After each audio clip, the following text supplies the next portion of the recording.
They were using these and the clip-ons.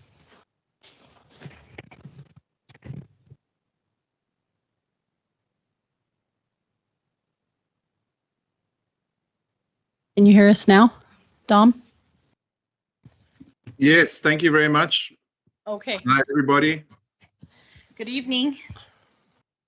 Okay, so then we become a PPS hospital, we pass our survey, and that begins our sprint. And it's literally what we want it to be, a sprint from the time we pass that survey. So we hit that first survey that we've passed, and we do a big cheer. So then we have to open our Medicare account as a PPS hospital.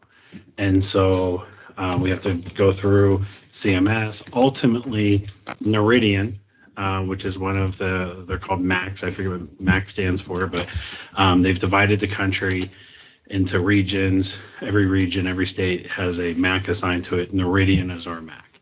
And so Noridian will open our account then saying CMS is blessed off on you. And so there's this entire bureaucratic process. And they will say, here is your PPS P10, and it's our account number. Just think of it as it's our Medicare account number. Okay, so when we hit that moment that we get that P10, or PPS, lots of abbreviations here. Okay, at that moment, then we will be able to bill backwards for our Medicare services from this date that we passed the survey.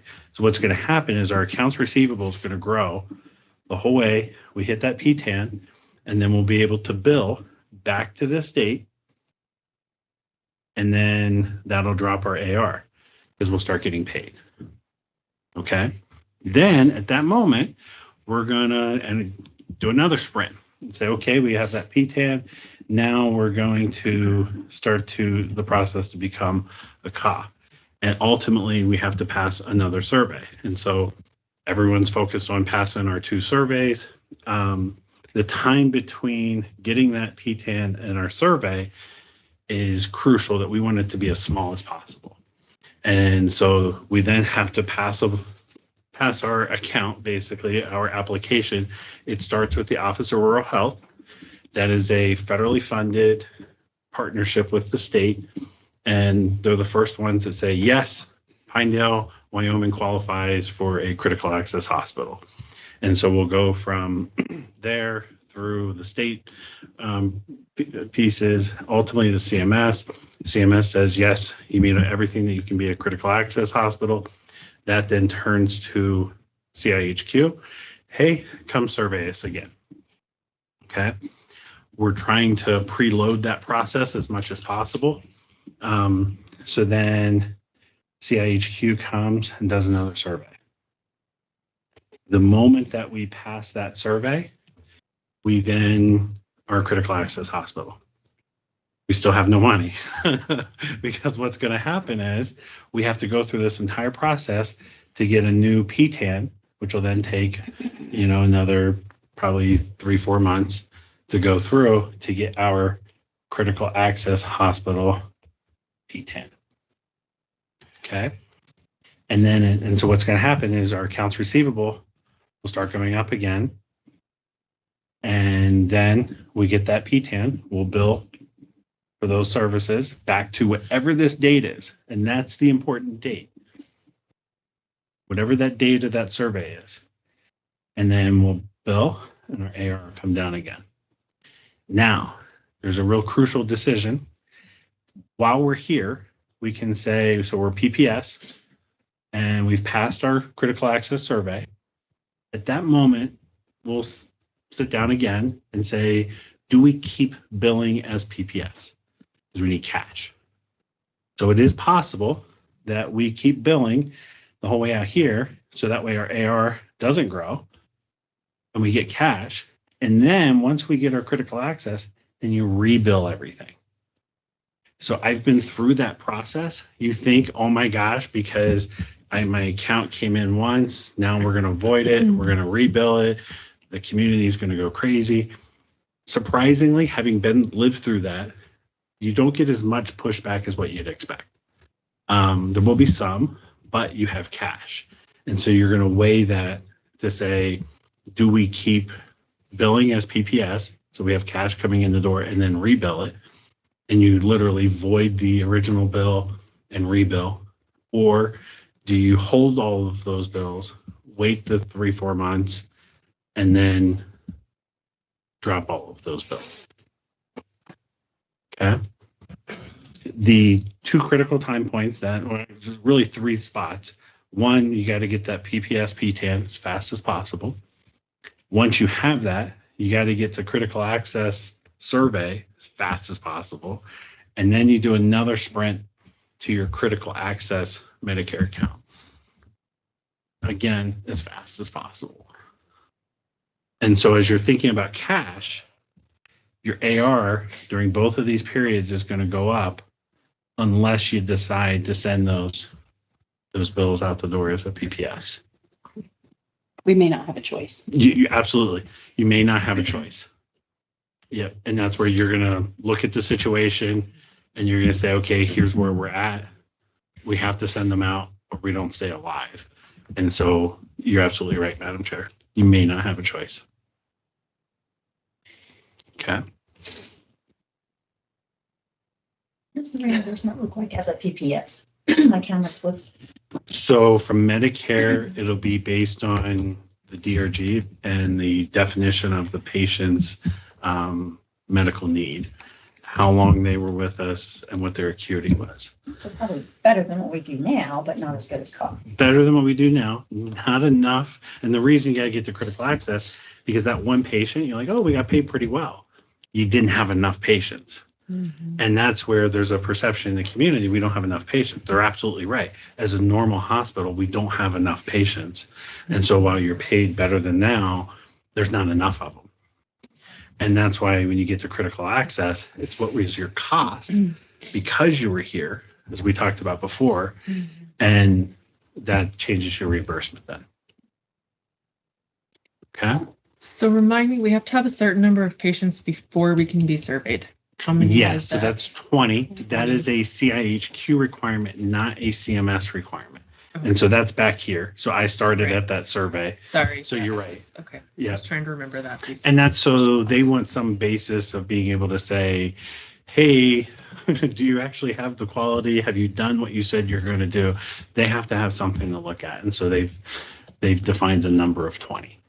So you said to get the second CA PTAN, Yeah. you said like 3 to 4 months. Is that what you would expect for the PPS PTAN? Right. Which as is why well? we've Those been are talking both about kind of a this 3 to 4 this months. October, November. Okay. Yeah. And that's everyone's guess. Like, Yeah. it just depends on what's happening in Medicare and CMS and Noridian. There's several entities that has to pass through.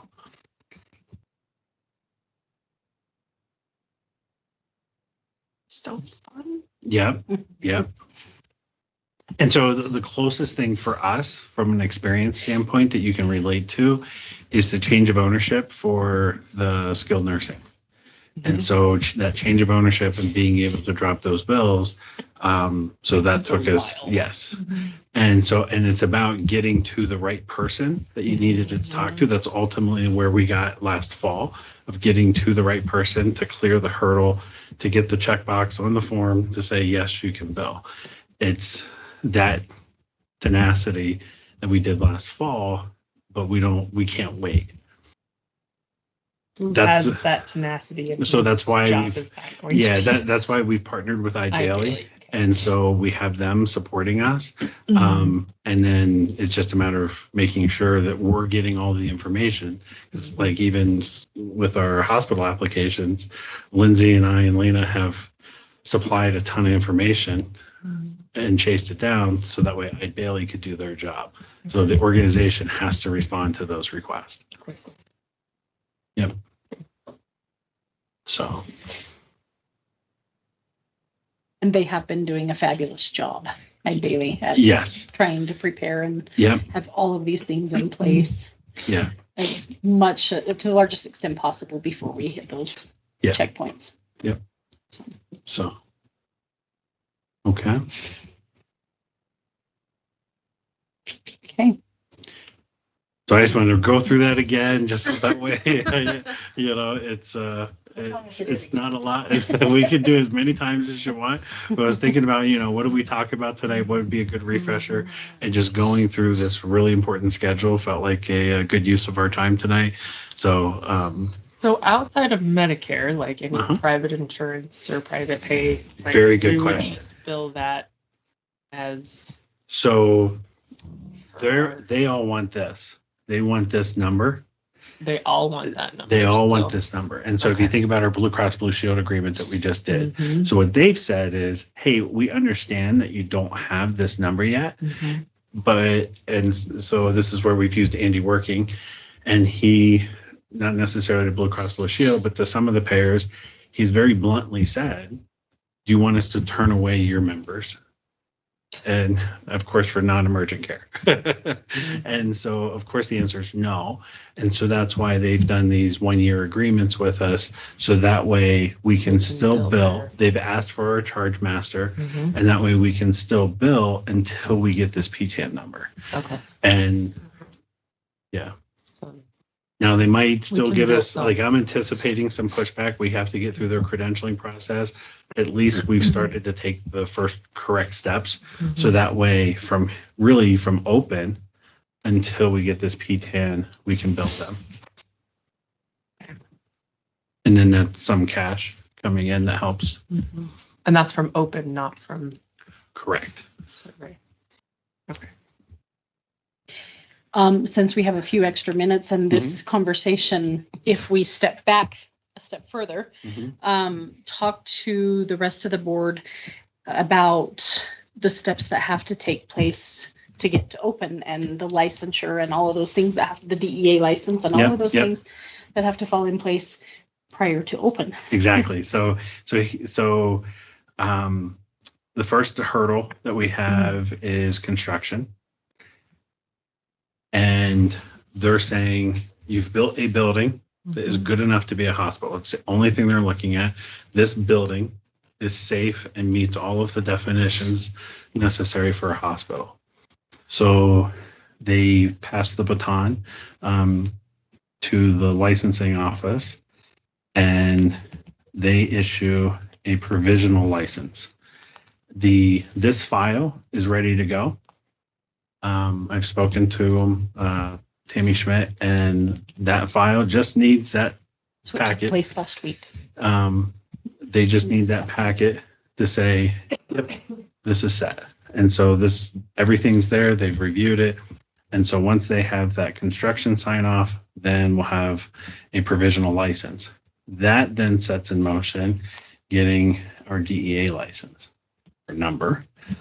Can't run a hospital without drugs, and just about every drug in the hospital now is a controlled substance. And so we have to get the DEA in order to put your DEA application, like line 1 is what is your hospital license number. And so we need this number to put on your DEA application. DEA then they take their time and they issue that number. And that's when we're able to open. And then we start counting our 20 patients, right? That leads up to the survey that we talked about here. And that's all dependent on how quickly the state office issues the provisional license. And So- right now we're on this step. What can we anticipate the how long would the state take to do that? Do you have any idea? Right now we're anticipating the morning of June 18th, we'd be able to submit for DEA.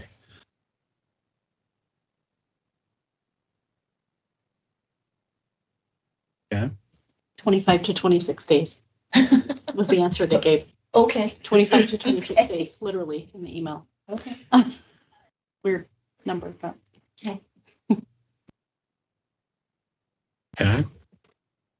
And that's where these domino effects, they happen the whole way through this schedule. Mhm. And it's making sure that we're dialed in So Cardinal, that was one of the first contracts that we did, was setting up Cardinal for our pharmacy. And so they've been very good of prepping this application. It's ready to go. We just got to put that number on it. So So the pieces outside of the hospital, so long-term care, mhm. regular clinic or urgent care, those continue to bill as they are Today. Yep. today. Yep. The key differences that you'll see, like if you break that apart, so we have to move our lab licenses. Mhm. So we're moving our current lab license into the hospital. Mhm. There'll be a different lab license that we'll get for the hospital, Okay. which will change what we're able to do that'll in the change. clinic. Yeah. Yeah. Radiology too, I'm assuming kind of Yep. will change also. Okay. And that's also because we're decommissioning the old equipment because we got Mhm. brand new equipment in the hospital. Okay. Yeah. Okay.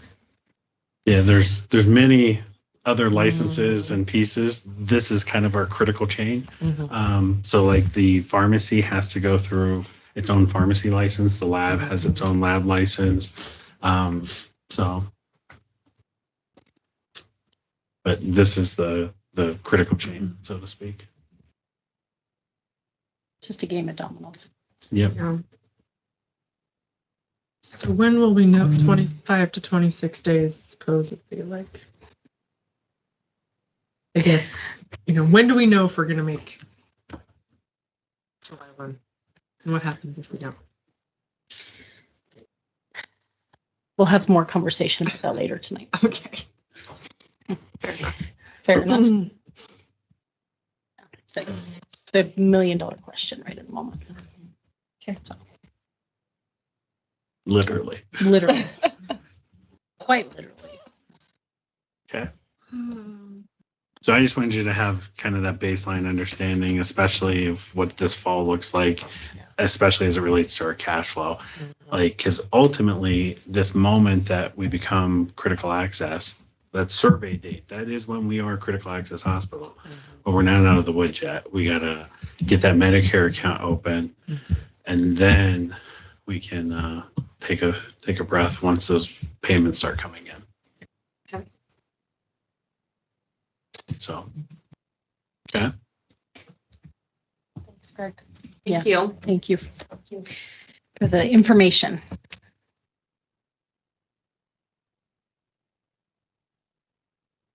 Now we hold our breaths.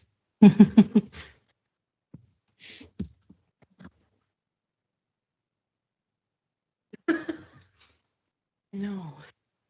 Does everybody have internet at the moment? I have a dot at the bottom. Oh, I just got one line. Oh,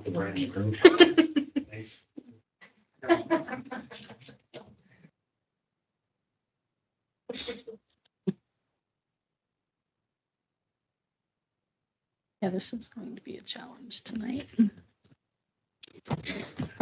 Lots of spinning circles. Mhm. I have some of the documents that are not.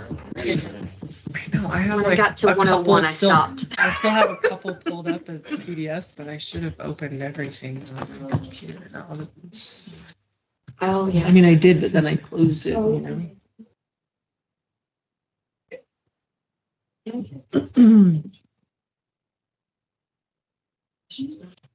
For internet. Yeah, it's just I know, less like, operable than it is operable. can I hotspot my That's what I was phone? just about to say. I'll use my hotspot. Although my phone has 25%. That's great. I'm right there with you. 26. That won't get me too far. I'll save that effort for later.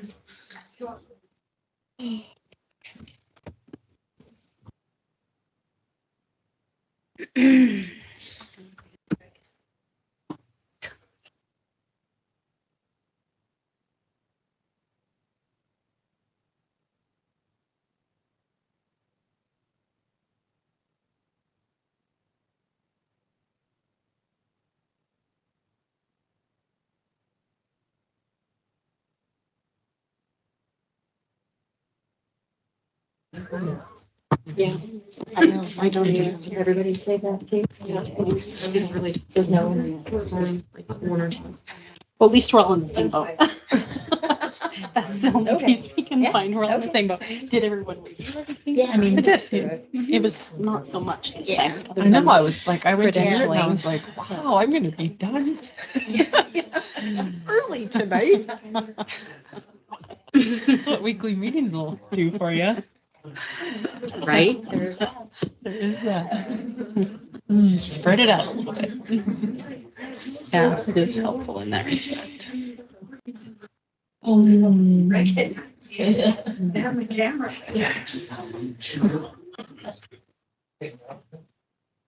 She said she's just gonna take so Gary's not. Well, females. Oh, well, I'm gonna be here. Just in case. Okay. Because I don't trust us. Okay. Yeah.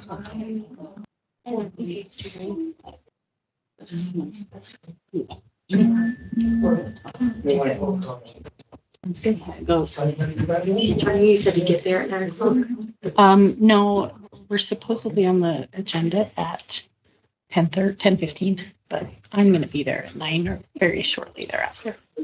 I'll be there Because I didn't know when we were gonna fall.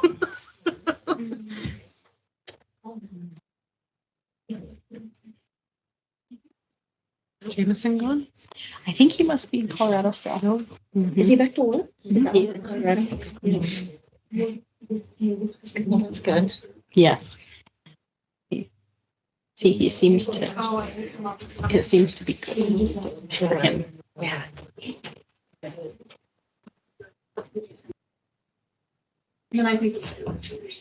A bunch of people are talking about being there. Support for us.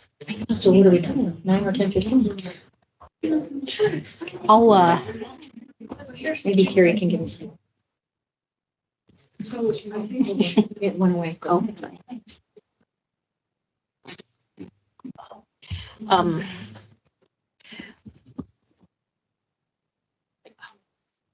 say probably 10:15.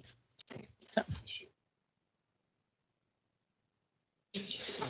Sorry, Tell me. That's what I'm trying to tell. I can't. I hate little things because I can't tell. I know, like, I didn't see that far. Yeah. Not me. I have to rely on Jan to tell us if someone wants to make a comment or because I can't see the names. Yeah. Oh, okay.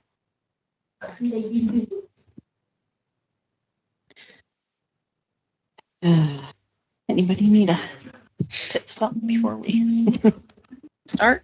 Point before you, Wouldn't just in hurt. case.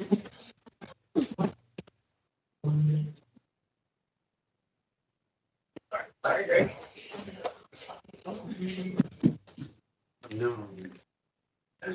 Hi, Sean.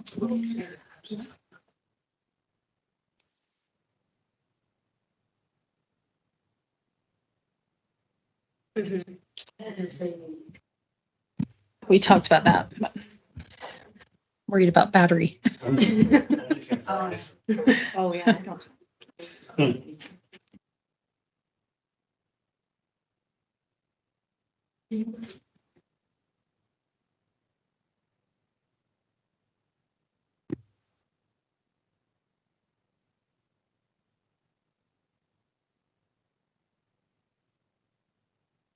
Back up for a moment, but now I'm not again.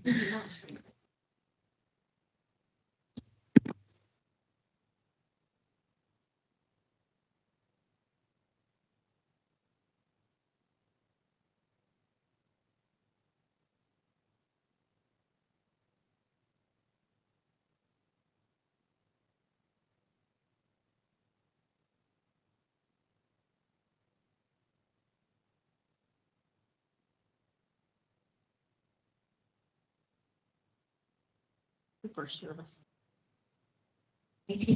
Oh, I'm union and it's usually pretty good right here, but I don't have great service at the moment.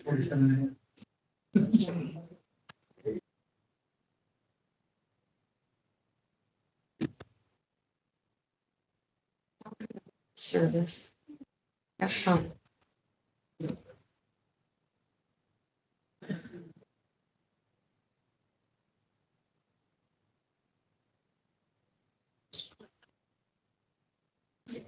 Oh. Yeah.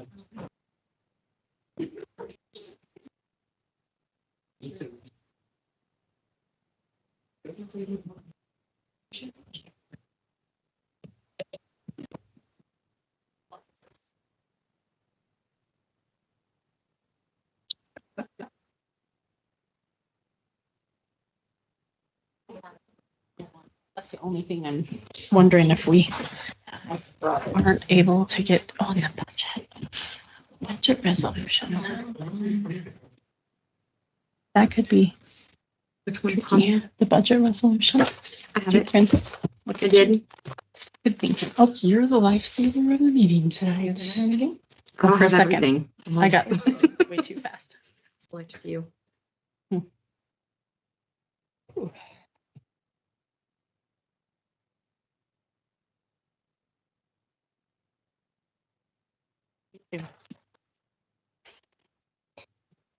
It's hard to figure out iPhone because there's like 3 of them. I know. We know. decide to hotspot. Which one is mine? I know. That's what I was trying to figure out as well. iPhone 90. Can more than one person get on? You can't get on. I don't know. And I guess iPhone we could 151. Let's see. Okay. I see Okay, yours. so you're 90.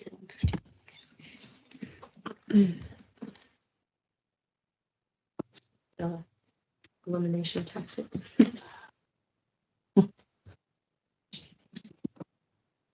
I wondered if Jameson would jump on Teams, but I don't see him. I think his service is really poor. Meeker. In Oh. the Meeker area, Mhm. down by the dam. So,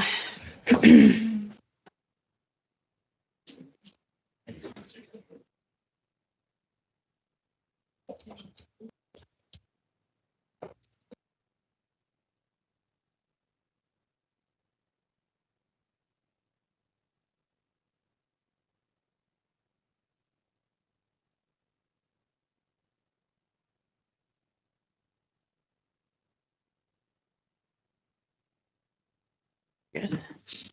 Damon, I can at least see his report. You click it on.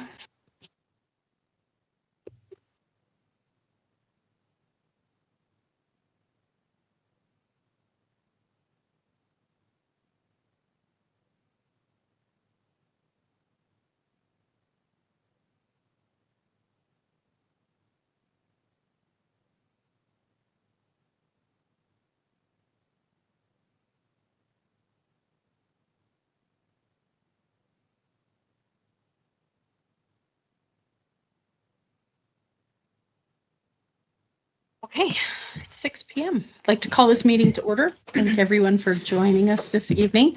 Will you please join us in the Pledge of Allegiance? I pledge Allegiance to the flag of the United States of America and to the republic for which it stands, one nation, under God, indivisible, with liberty and justice for all.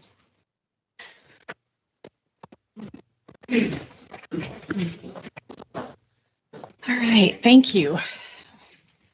Welcome again to our meeting. It's May 28th, regular monthly board meeting, and we have a fairly full agenda. So I do need to make a couple of brief changes to the agenda before I ask for a motion to set it. The first is that we need to add the CDW PO for approval by the board. That is an IT item that was added today as a timely item. That will be under new business. And then I would like to discuss with the board the May pay application and consent to sign that once it's prepared. I just received the latent pay invoice or the latent invoice for May about 4:30 this afternoon. So we are, I think, ready to go ahead and start processing that. And we may have it ready before we meet again. So I like to put that under new business as well. And then I need to remove item number 4, CDW invoice, under old business. It's two different. Yes. The CDW invoice. Yes. The check that's cut. Yeah, that one is You're- oh, being I'm rerouted. sorry. That's being I was removed. thinking- Yeah, I'm so I know sorry. it is I confusing. know, I was like, We're- we're we're- different ones. yeah. Got you. Approving a Yeah. PO Okay. and taking off an invoice. Gotcha. So, and I'm gonna write these down before I forget.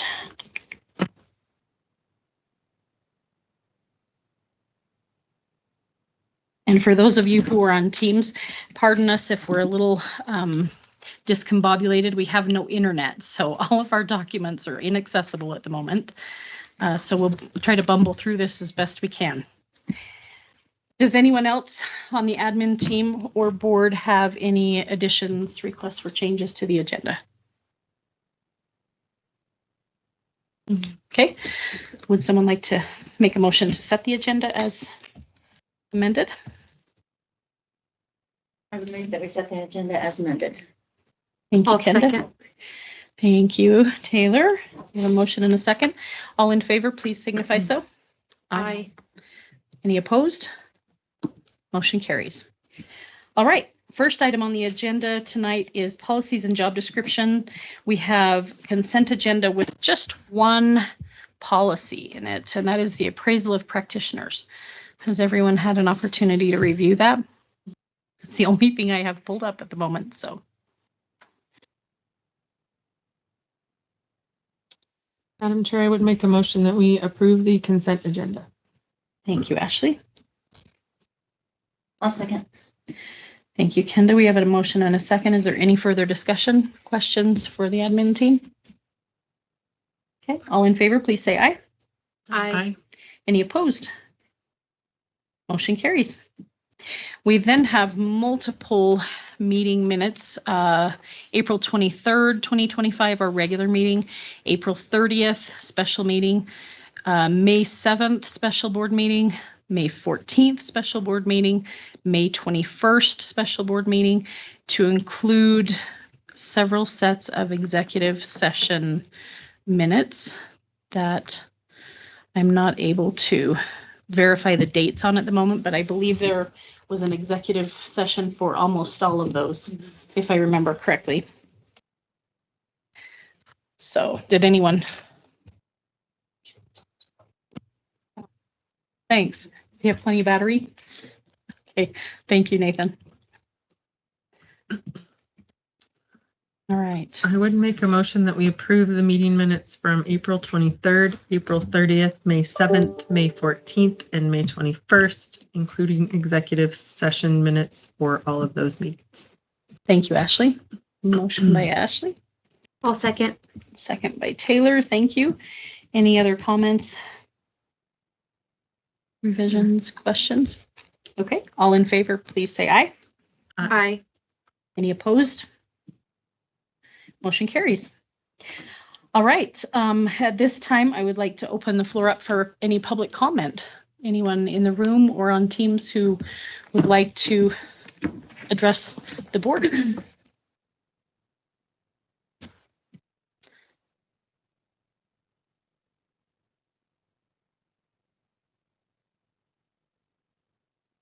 A lot of silence. Everybody's pretty somber tonight. Okay. Nobody? Going once? Going twice? All right, we will carry on. Next item on the agenda is committee reports. We have building committee up first, so I'll turn the time over to Damon and the rest of the construction team. Come on up, Damon. Good evening. How are you? I'm doing good. Let's share.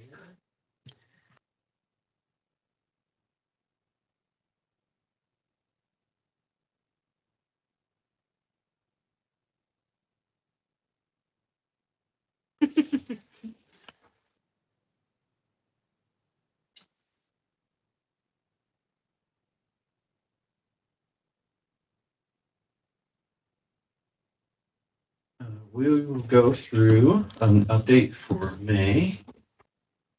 Start out with the agenda for tonight. Pretty straightforward agenda. So we'll start out with the monthly update, go into construction status, design status, and then budget update and PCOs. Okay, no delay. Good.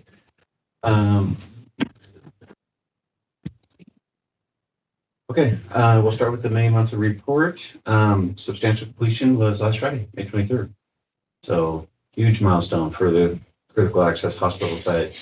And it is just for the hospital side. So the design team was on site last week in conjunction with Layton, and punch list was being completed. A lot going on site.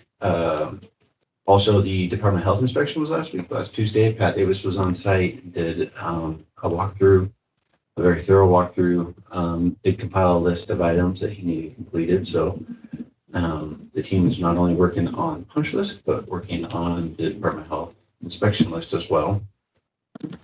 Concrete stain was removed from the floors in preparation for the LVT, and the MRI is installed and operational. So big month last month. Of course, there was a lot more than just those items that happened, but those are kind of the big milestones on those.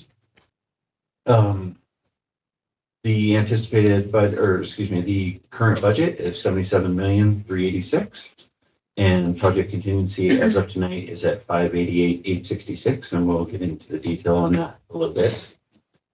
Project team continues to work through RFIs for the long-term care side. Those should really wind down on the critical access side. I know there was a couple that were generated just from the punch list and the Department of Health list, but after those are completed, the RFIs that will come in from here on out should be just for the long-term care side. And then, of course, we are continuing to look at PCOs and COs as they come in. They have slowed down over the last couple of weeks compared to the big push that we had the previous month and earlier this month. So we'll look at those ones that have come in a few slides as well. Delays. So we did have one delay to report right now, and that has to do with the physicists coming out to the site. So the EMI testing was completed on site. The EMI testing did pass.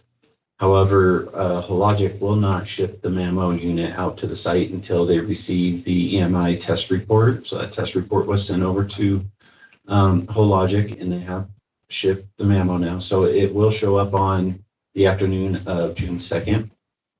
And so the installation will occur starting on the 3rd of June, and it'll go through either the 5th or early into the morning of the 6th. The physicist was originally supposed to be on site the 4th, and it would not have been completed. But because they can't ship that unit till after they get the EMI report, we had to push that out a little bit. So right now the physicist is scheduled to be on site the 6th and 7th, and they have committed to have the report to us so we can have that for Department of Health when they return, when Pat Davis returns on June 10th. And that is a requirement that he needs that report for his final. So not a huge delay, but at this point, every day matters. So we really are trying to stay on top of all that. Impact. So Department of Health, like I just said, Pat Davis will be back on the 10th. So when he comes out, he's going to verify the items on his list were complete for any life safety issues that he finds.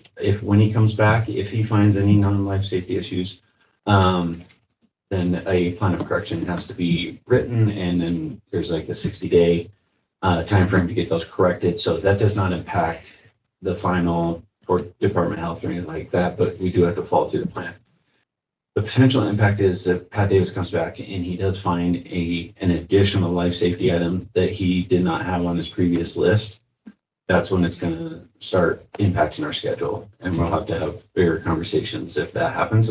We did talk to Pat about this, and he's not anticipating finding any, but of course he can't just arbitrarily guarantee that until he comes out to the site. So the walkthrough is very thorough. We feel confident that they were identified. He's feeling confident they were identified, but we will know on the 10th. FF&E and medical equipment is continue to be tracked, updated, shown up to the site. Furniture install did start yesterday. They are on site. We'll be on site for a couple weeks installing furniture. Punch list in the critical access side is completing, and then the work on the long-term care side and the exterior of the building will go on from now till June 27th. So, and then again, the coordination, a lot of coordination on site with completing punch list, completing the Department of Health list, medical equipment vendors, furniture vendors, and everybody trying to work. And now we got the flooring going in. So there's going to be a lot of forgiveness needed from everybody on site to make it all happen. So we continue to work through that as a team. Turn it over to, looks like Nathan's coming up for update on the construction status. Hi. Thanks, Damon. Got pictures? Don't, I didn't get any. They're on the report, not the report that they have. Basically what Tim said. That's easy. Yeah, we felt really positive about Pat's walk. He had, I'd say, about a dozen correction items that were just things that he picked out that nobody typically sees. So we're working with the design team right now on a few things that we needed some clarification or answers to before we could fix, but most of the things we were able to jump on right away. So his list is about halfway finished. We're hoping to wrap up all but about one or two items this week. So there's a few items on there that were just general completion items that we knew about, like the door at the servery, and we've already got that pretty much finished as well. So we feel really good about Pat's list. Like Damon said, he is going to come back out on June 10th so that he can verify everything that was on his list for that side was finished, and then also walk the long-term care side and give us a full list of what he sees there to give us a week or two to address some of that before he comes back. He'll be back on the 24th to do a final. So everything on his list for long-term care, everything on the outside. At that point. So that's good. We've integrated Davis Partnerships punch list into our software. The subs right now and getting that completed. So part of the substantial completion letter that we'll get will have those items that are still remaining on the punch list. As far as the flooring, like Damon said, we've started prepping those floors. The LVT will be here Monday. Tuesday. It's en route. It'll be here Tuesday. Why don't you give the board a little bit of background on that, if you guys don't mind? I have not had the opportunity to Yeah. fill them in on what we're doing, and that may come as a surprise. Sure. So the comment from Pat was always that the areas that had the stained concrete that we've talked about a little bit, was he wouldn't know until he knew how he felt about the flooring, and that when he got to the end and he walked it and he could see it for one final time cleaned, and as it in space, he would make a determination on the thin concrete, and he felt like it was too thick. And so there's a couple other options already in place because we've been sort of working in the background on what that would look like if he didn't like it. And so they're switching all the flooring in those stained concrete areas to LVT, which is the vinyl tile that's in the other corridors throughout the building. Like I said, we kind of had a head start on it, so we knew what colors, what product was available, so we were able to move pretty quick on it. The key was getting it done in between two of Pat's visits. So he left, he said he wasn't okay with it. We had a product selected pretty quick. they need about 2 weeks to get that installed, and then when he comes back out, look at it and say, yeah, I'm good with this, which he's already said the product that we have, he's good with.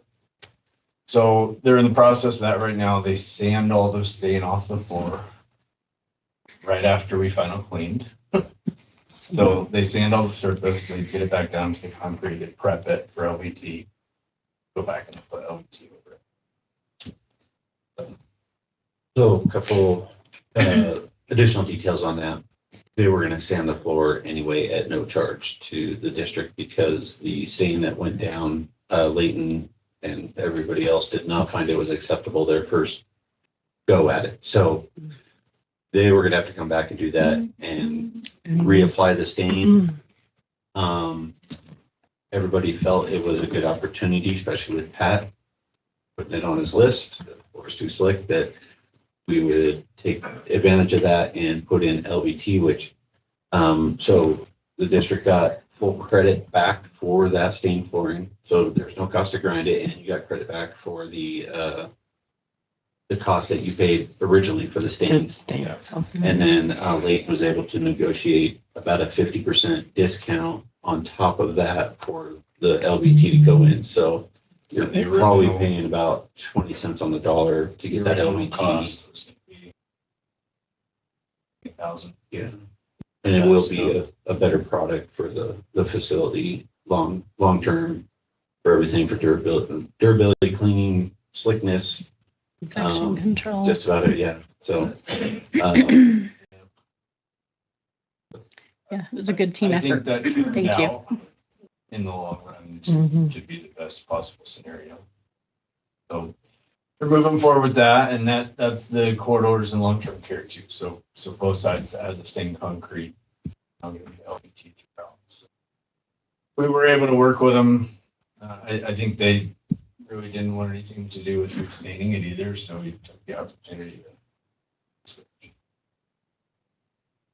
On the long-term care side, so everybody that kind of pushed into the hospital side to, meet Pat Davis's date, and a lot of those completion items over there kind of moved back over to long-term care. So big show force over there.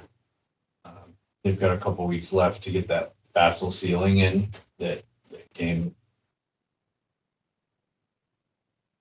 actually a couple weeks ago. They're getting all the rest of the light fixtures in, doing touch-up painting, on going ahead and doing internal punch list things that we know of in the long-term care side. And then on the outside, they're pouring actually all the fire lane modifications today. They poured them yesterday, today, and tomorrow. So as soon as they have all those finished, they'll asphalt that. One of the things that we've been trying to coordinate over the past few weeks that actually just got an answer on is the temporary parking lot in the front and the helipad and the use of the helipad going forward. So here in the next few weeks, we'll take that helipad out and we'll start doing the striping and top coat and everything in that area as well. So it's going good. Weather's been cooperating fairly well, so pretty.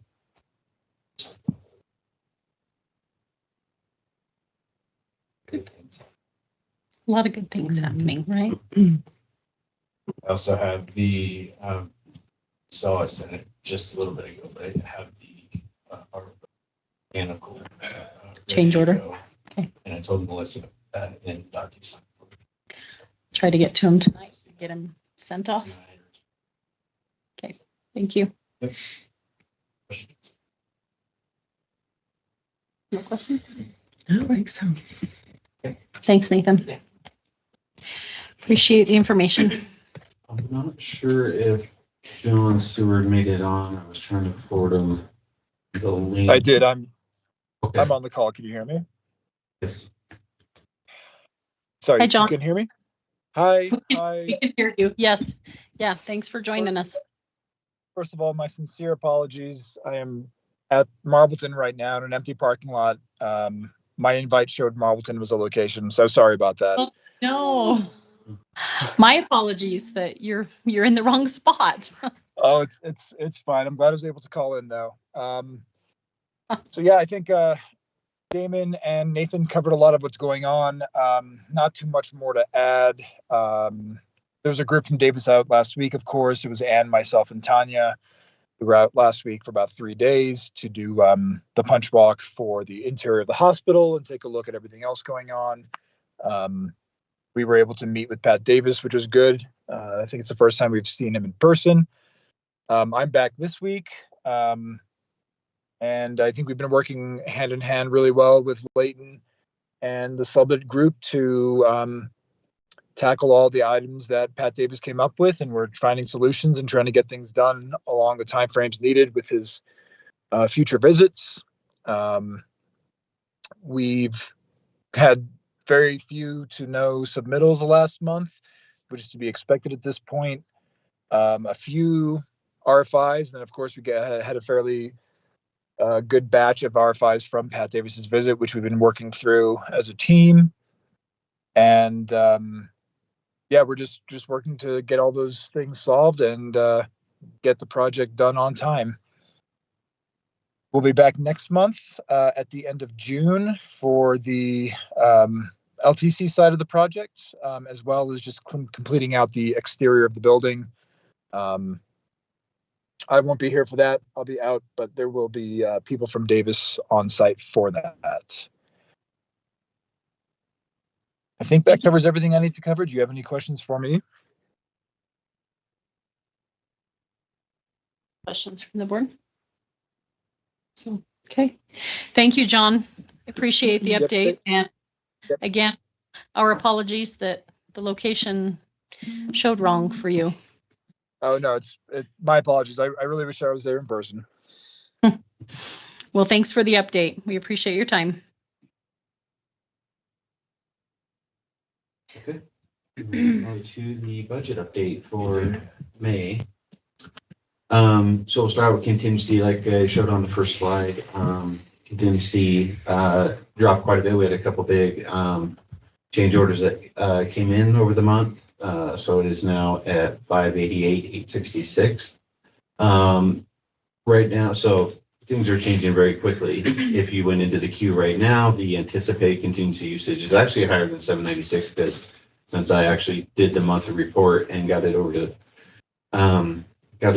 to you guys, there's been some added to the queue. So as of putting this together, there was one in there for $796. That would bring the owner contingency. It's not 888, it's 588,070. Apologize for that. Committed cost remain flat on that, no increase, which is to be expected since we're right about at the budget amount. And project spent to date went up about the same amount. It's been going up, maybe a little bit higher than it has been over the month. We have a lot of invoices coming in for medical equipment and furniture and a lot of things. So community cost or project spent to date is at 57 million, and construction contingency is at 86,750. Questions on budget before we start getting into PCOs and COs? Everybody's quiet tonight. And so when we get into these, you can see why those dropped. So this is construction contingency. So this is the list that was approved over last month. That was put together, or excuse me, that was signed off on by USDA. So quite a few getting cleaned up on a lot of these.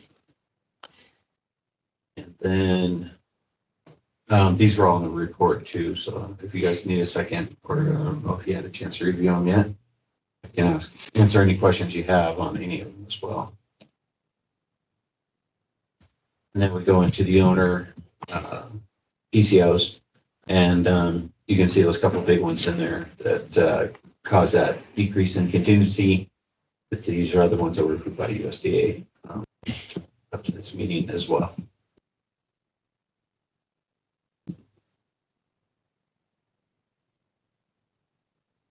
Damon, I just realized, excuse me, on 166 that's listed as an owner, that one's actually a foundation. Okay. So that one, needs to be. That'll, yeah, when Dan and Stephanie reconcile, that's probably. They'll when I pull it can out. move- Okay, They get dumped into the spreadsheet gotcha. to be tracked, and then, yeah, so Okay, apologize for that, so that'll come off, No, and, okay. that'll be back to the contingency, that 14,000, so. Gotcha.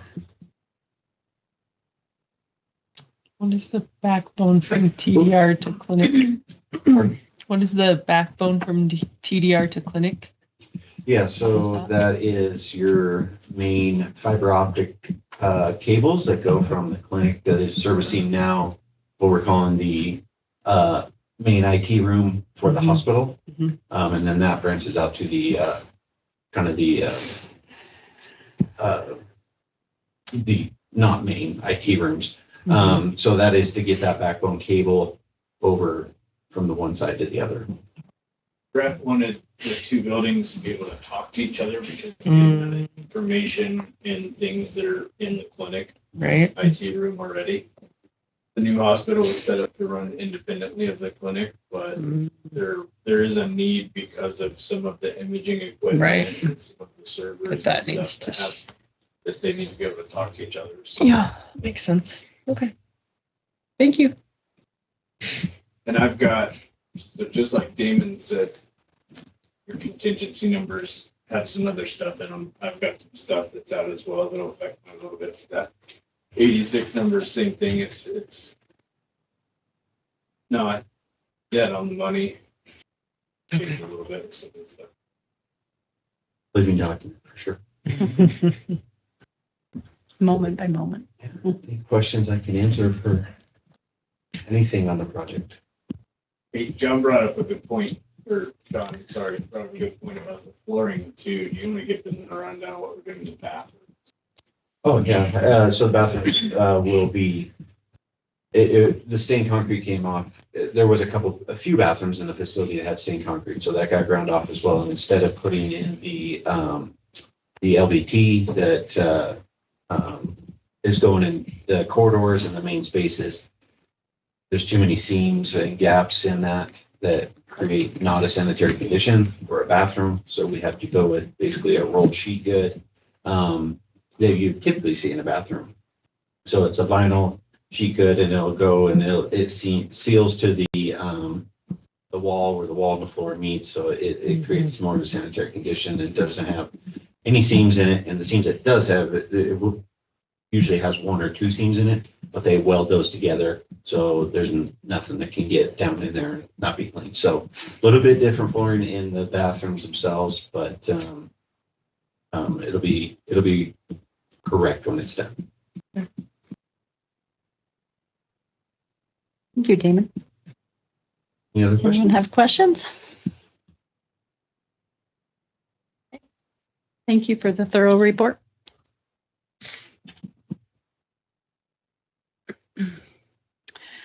All right, next item on the agenda is the foundation. So Carrie, turn the time over to you. Good evening. We're spending a lot of money. There's not much to report.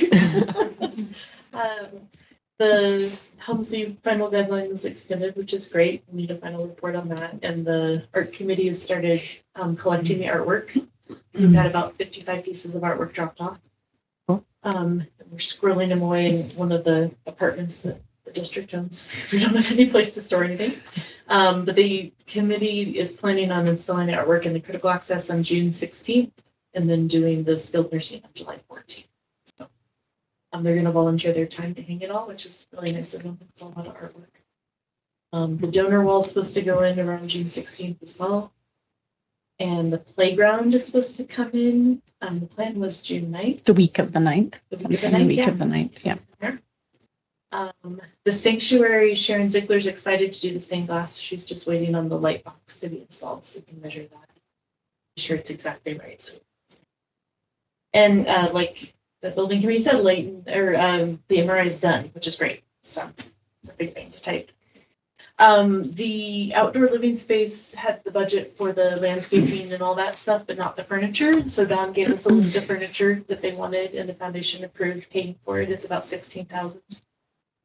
And then the Scrub Club is meeting tomorrow after staff meeting to plan their space, and they're really, really excited. So everyone that takes a payroll deduction is going to go out there, peek and see what they, sort of thing. Will you get that information to me Yeah, ASAP? tomorrow afternoon. I'm going to try to meet with him Tuesday. Oh, So. perfect. Oh, we're perfect.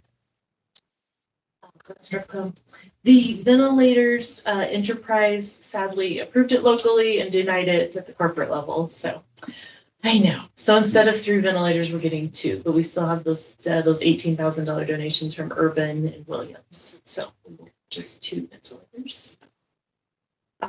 Greg is in charge of flagpoles. It's his passion project. So they're setting a location, and the American Legion is going to donate a flagpole. We'll put both flags on one pole.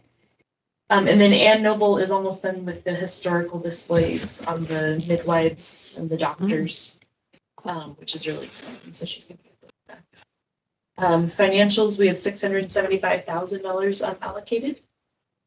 That's no job. And then Tanya tasked the foundation with moving into phase 2, which is to fund the surgery suites. So we're looking for 10 million-ish for that. And like I've said before, the best practice is to find some lead donors that can do 50% of that. So we're looking about for 5 million-ish donors and lead donations to kick it off. And I put all the dates in my report, not that you have internet to see them, but YO Gives is July 16th.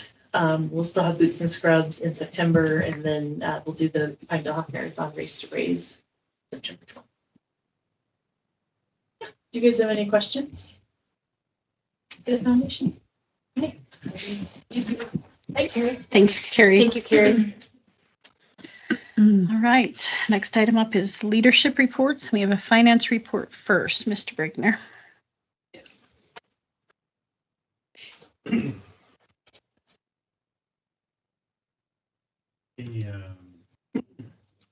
finance reports in your packet. Revenue continues to be strong this month with just over $2.5 million. This is not run rate. This is us catching up from January, February, March. We did not record much revenue because it was not coded. So we continue to dig out of the AR backlog. Net patient AR is down to 2.1 million. Year-to-date revenue is 12.6, which is kind of normal for a run rate. Expenses for April were 2.2 million, totaling 20 million year-to-date. We continue to perform better than planned by 1.7 million year-to-date. Operating income is a loss of 378,000 for April, 11.9 million year-to-date. And then net income is a surplus of 2.3 million in April and 13.8 million year-to-date. Just a friendly reminder, I keep saying this because I don't want anyone to forget that we will lose some money when we open the hospital. We're planning on that, so not to be surprised. And as we just talked earlier this evening, we have to get to that critical access status with Medicare as quickly as possible. And as I pointed out last month, the critical access model does work and will allow the hospital to be viable. We have a proposed draft budget for fiscal year 2026 tonight that we'll talk about. Really want to thank Michelle and the accounting team that put in a lot of hard work to pull this together. We continue to use core assumptions from the I-Bailey feasibility study in creating the budget for the hospital. It's important to know that everyone is making their best educated guess on the key payment variables in the budget. Until we have a statistically significant number, I won't say how many that is, so Dr. Hasty doesn't prove me wrong, until we have that number of patients, we can begin trending them what our actual payer mix is. So there's been a lot of demographic studies done, and to be able to understand what we think our patient population will look like till they walk in the door, we don't know for sure. Because of that, it's immensely important that as we move through fiscal year 26, that we pay close attention to these variables and then respond accordingly. And think back to the education we did for last month on how the critical access model works. The Finance Committee reviewed a presentation to partially self-fund our health insurance for next year. It was a good educational start and a promising idea that we'll continue to pursue. Last week, Patrick and Jeff from Health Tech presented on the group purchasing arrangement with Vizient. So our hospital doesn't exist in any public databases since it's new. Today, it's merely a building pretending to be a hospital. I received word today that our site verification has been completed and they are going to be able to propose a contract here shortly. So we'll be bringing that forward. Your packet also includes our current cash forecast, which we continue to update and continue to refine as we get new information. You may recall the name VersaBadge. It was one of the very first contracts I think I brought last fall. Today we had a kickoff meeting to begin implementation. This is a software that allows us to capture our provider downtime and ultimately ends up in a higher reimbursement for our critical access cost report. So we're starting some of those key steps. We continue to contract with our commercial insurance payers. Last week we did the Blue Cross Blue Shield. There's a couple that are still holding out. Cigna is one of the more significant ones, and we're continuing to work through with them. So some of them have initially said no, and they've kind of come around. We're like, oh, okay, well, we'll talk. Our line of credit continues to progress with Bank of Jackson Hole. They're going through their credit, their internal credit approval process this week. I would anticipate needing a special meeting this month to approve that account. And I'm happy to entertain any questions.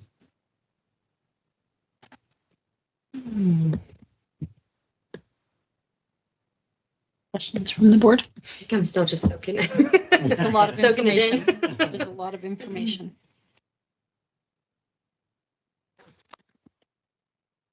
Anybody? I sense a question brewing, Ashley. I'm not sure. Kind of with Taylor. Okay. Yeah. So we have the budget for review. That's It's under new business. under new business. Mhm. Okay.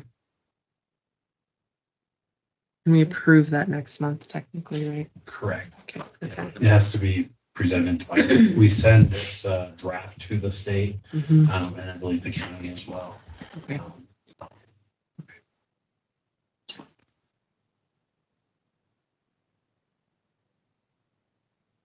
Give everyone a few minutes to Oh. digest and make sure before we move on. On the cash flow that you presented, Mhm. at the bottom, like underneath the funding requirements line, you have like some notes in there. Are those items that you have, I assume, like notes on included in what you're presenting here, or is that? Yes, so that's Okay. where, as Michelle and I have worked through saying, oh, don't forget about, Yeah. so Okay. that's our way of just making sure that we haven't forgotten about Gotcha. something. And those are kind of on our Yeah, radar too, and- what some of those expenses are. Exactly, and that's Okay. where we're starting to purchase the supplies that are necessary to go into the hospital. So there's some of those new expenses. So you Right. kind of start with what has been our run rate, what we looked like previously. And now we're trying to layer in what we think the hospital is going to look like. Mhm. Okay.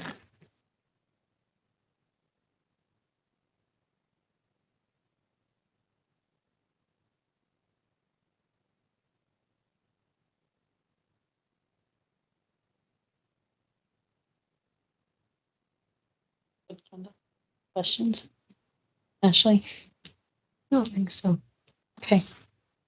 I just realized, if you'll stay for just a moment, Greg, on digital community, the CDWPO is under finance and I had it under new business. So do you want to just talk about that? Sure. Just give us a brief overview of why that popped up today and what that's for. So the IT team has been chasing this PO for several weeks now.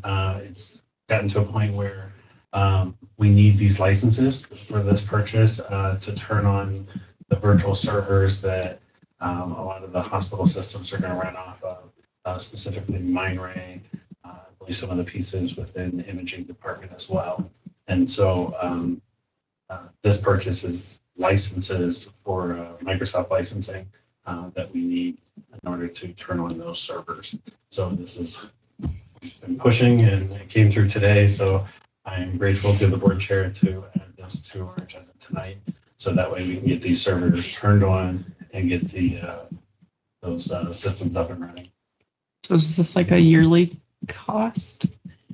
Typically, I don't have a PhD in Microsoft licensing, but that is normally how it works, that they do a maintenance depending on the servers. Okay. There's a million different ways you can license Microsoft products. This has been quite confusing. I'll just add this because we've had multiple invoices, as you know, in reference to the one you see on the agenda tonight that you probably already reviewed. Some of these services, we have to be very careful about which ones get billed and invoiced to construction and which ones have to go to operations. There are some key points that we have to consider on each invoice. And so that's been the hardest part about some of this, is trying to determine where these invoices can be allocated. And this is operations, right? That's, I believe, where this one's landing. Okay. We're trying to put everything towards construction we possibly Right. can. But And we use the government division of CDW to make sure that we get the best government pricing. pricing for that. Okay.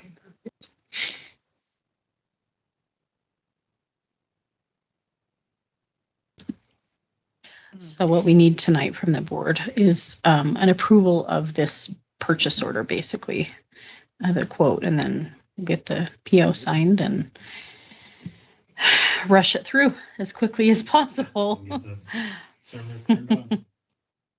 I remember I did have one question from the finance committee packet, and I can't open it at the moment, but I can open it. there was a graph on there for patients on provider.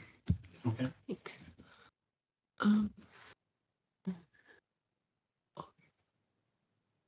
Is that like actual patients or is that visits? Probably visits would be patient accounts. Patient, Would be like provider the- patient counts. Okay, yeah. So if they see the same patient 3 times in 1 month, that's counted that'd be 3 different- times, yeah, correct. just once. Yeah. Okay. Just curious. I can double check that. That's typically how it would come out of Epic, most EMRs. Mm-hmm. So, I was just and I've curious. been challenging some of That our kinda- patient data, Okay. but Interesting. You still need it open? I don't think so. I don't think there was anything else I wanted to ask. I will look. Well, usually won't work with a screen on this, will it? It's weird. Maybe not. For some reason. Must not. I just realized. Okay. All right. So first and foremost, any other questions for Greg regarding the finance report? One last opportunity. Okay. I assume you're going to update that cash flow for us every month? yes, and then it's been included for several months. now. Yes. Yeah. Okay. So we'll still to enjoy that. Say, just hold your breath. All right. In regard to the CDW purchase order, is the board willing to make a motion to approve that? Or do you guys have more questions about it? Any concerns? No, I would move to approve the CDWG invoice for $33,824.15. Okay, we have a motion. I will just clarify it's a purchase order for the sake of the minutes, just. We haven't purchased yet. We're authorizing purchase.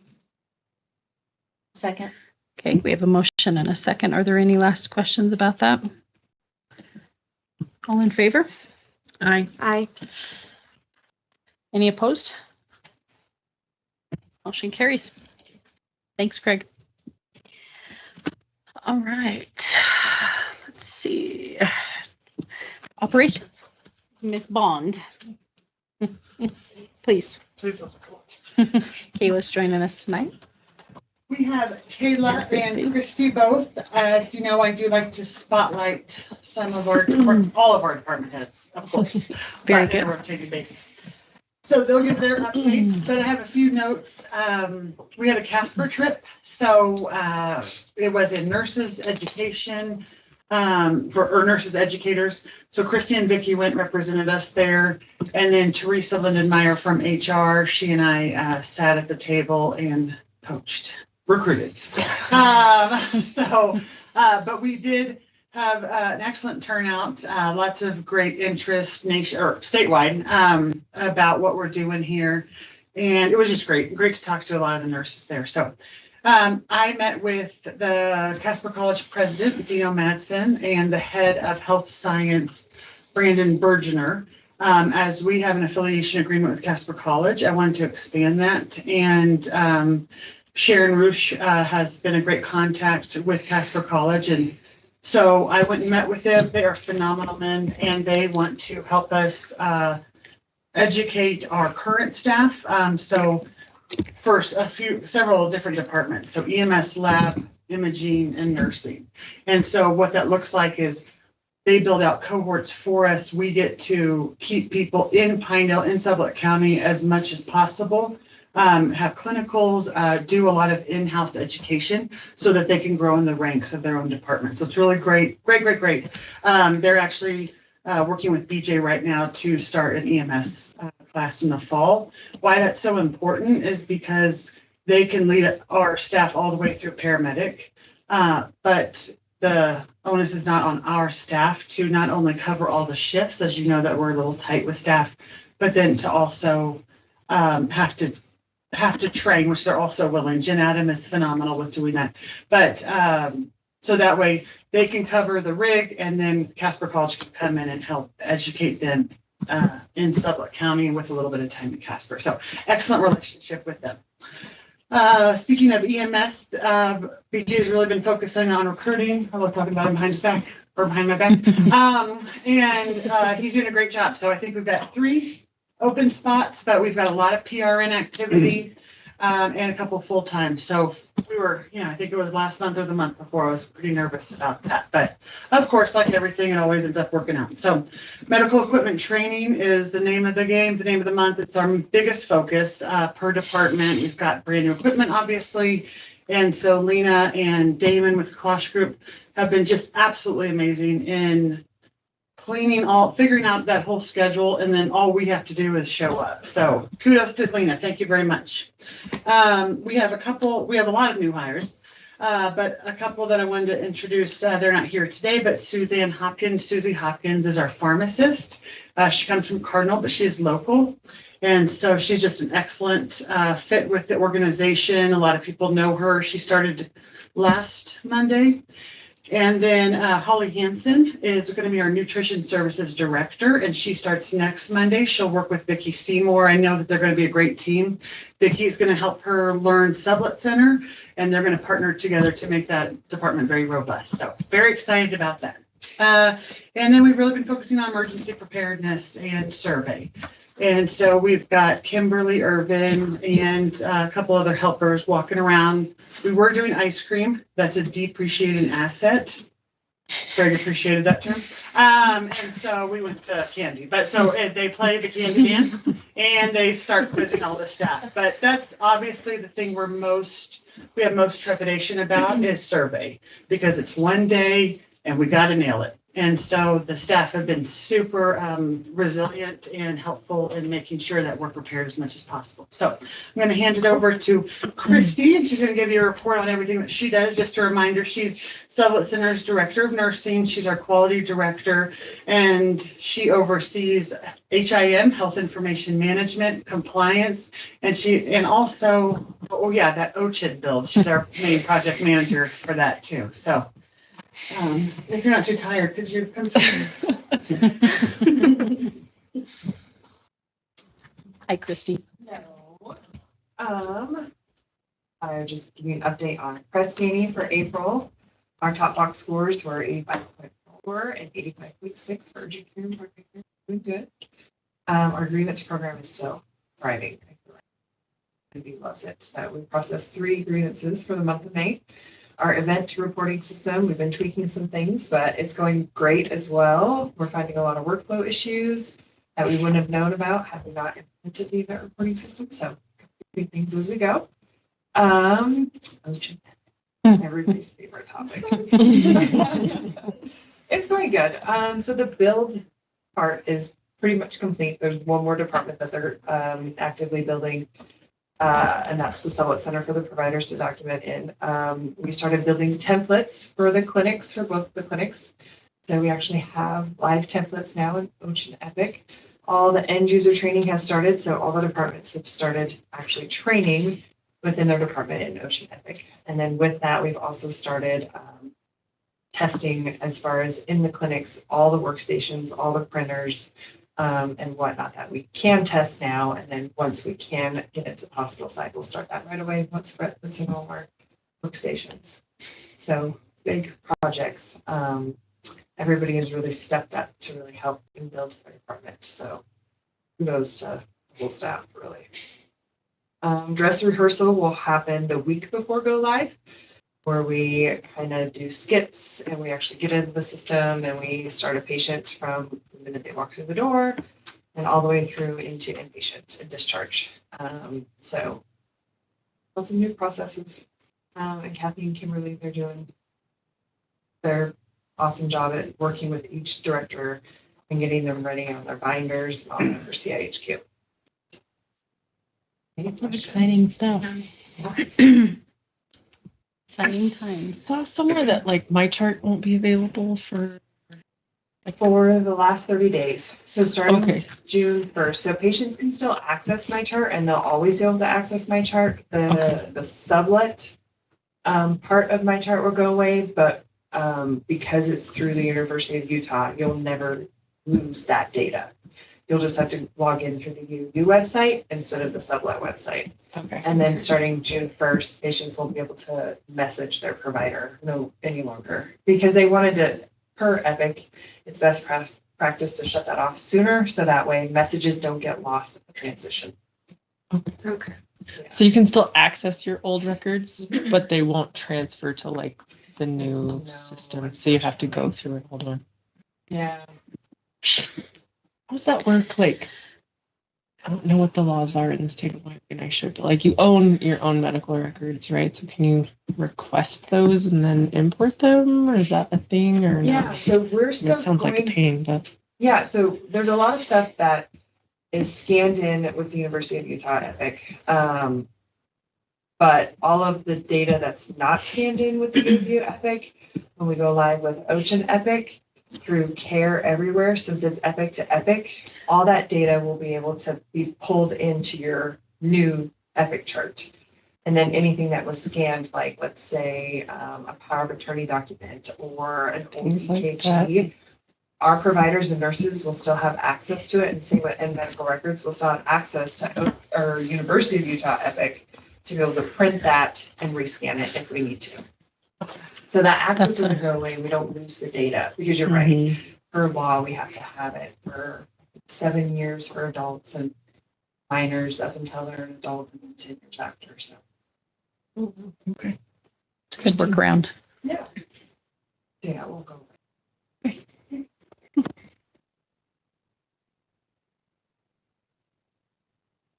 Thank you. Thanks, Christy. Appreciate you. Kayla Bowers is our Director of Diagnostic Imaging, and so that is all that very expensive equipment. So that equipment is pretty meaningless unless we have the right staff. And so Kayla's done an excellent job recruiting, but you have to retain employees, and she's got a great department. So I wanted to brag on her for just a minute because she will not do it herself.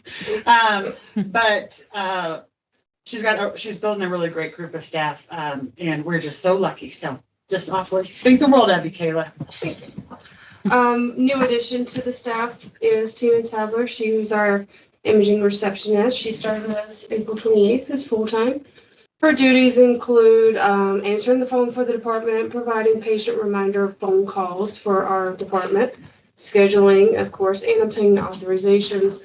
Her and Bonnie will be working closely together to obtain about 100% capture of reimbursement whenever we get rolling. Needless to say, she has hit the ground running, and she's been a great fit. Let's see.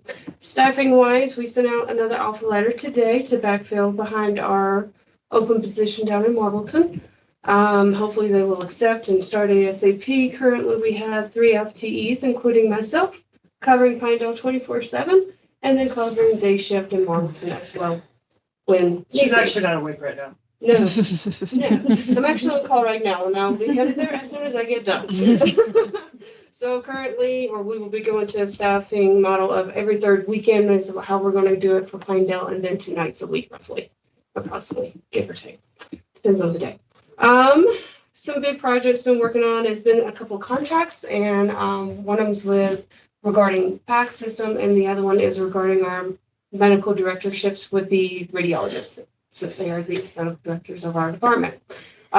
We've got those pushed through, and also credentialing is currently underway, and hopefully we'll get that done soon in June. What else you want to talk about? I think that's good. I got 3 more, but I'm like, yeah. Questions? Are you excited to get your hands on all that new equipment? Oh, yeah. I would assume. Oh, yeah. I'll bet. I just want to get all the training done before I get there. Yeah. And I don't know if I got time. Between all the OCHA meetings, if that Yeah, makes sense. sounds like Yeah, because those are quite a continuous. process. Yeah. Well, thanks for all your work. Thank you Appreciate for you having me. guys and all the extra you're doing right now to make things work. Thank you. Thank you, Kayla. Thank you. Do you have any more questions for me at all? I do not. So, thank you. Appreciate you, Lindsay. Dr. Burnett. We're gonna have a seat, huh? I know. I don't won't be long, I could stand. Good evening. You sure can if you'd like. Whatever said. We are still waiting to do further credentialing. What you have before you tonight is a re-credentialing of our current providers. So we've accomplished that. We're still waiting complete credentialing packets to move forward, and do anticipate that a flurry of those will start coming next week. And when they do, it's going to be time consuming for us both. The process involves us reviewing them, referring them back, and then giving you guys at least a week to go through them before we ask you for the approval. So I'm just saying we have a number to do, and we didn't make any progress last week. We didn't have any to approve.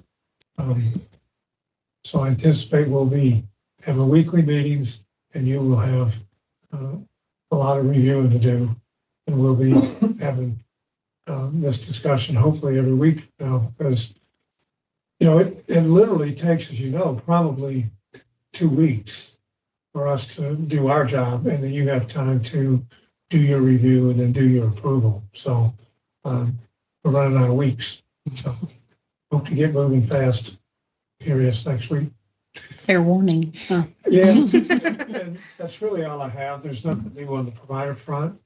I think everybody is doing a fantastic job. We've had a number of situations where providers had to step up and fill in because somebody had to be out, or other mishaps or whatever. But so all is well there. I don't have any provider concerns to report, and I'll stand for any questions you guys may have.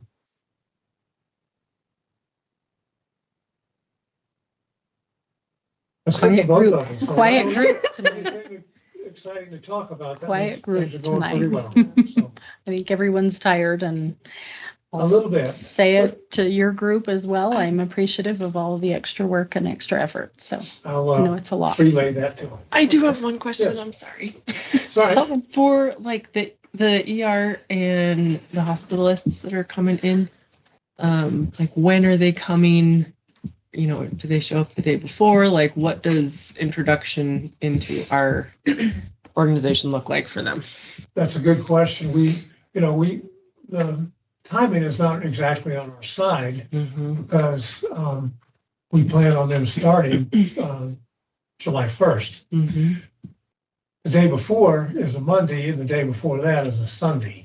But I do think we're working with HR to move forward to start some orientation even on Sunday afternoon, but do the rest of it the day before. So, Okay. and then we'll have, the first provider will probably work through the 4th until the 4th, which means the other provider coming in has to come in the day before a holiday to get oriented as well. But Right. HR is on that, and I think we'll have it covered.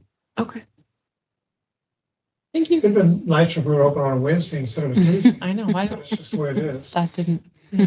That's what July 1st falls on this year. So, any other questions? Thank you, Doc. Thank you. Appreciate it. Dawn. Thanks for letting me do paper. Ooh, thanks for bringing Actually, paper for it. tonight, Good. at least. Thank you. Graduation was great. Thank you.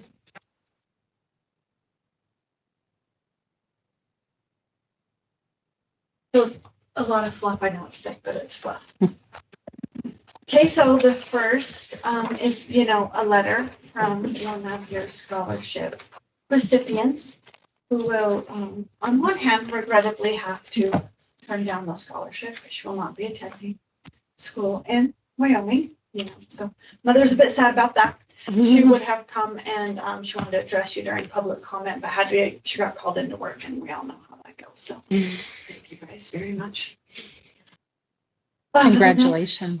Yeah, Congratulations. Yeah, it's a Exciting. long process, and not a lot of kids get selected for that, so I'm pretty proud of her. The next is, you don't really need it, it's really FYI, right? When we talked about the items for, I didn't give myself a newsletter, so I guess your next is actually the newsletter. It's a good one.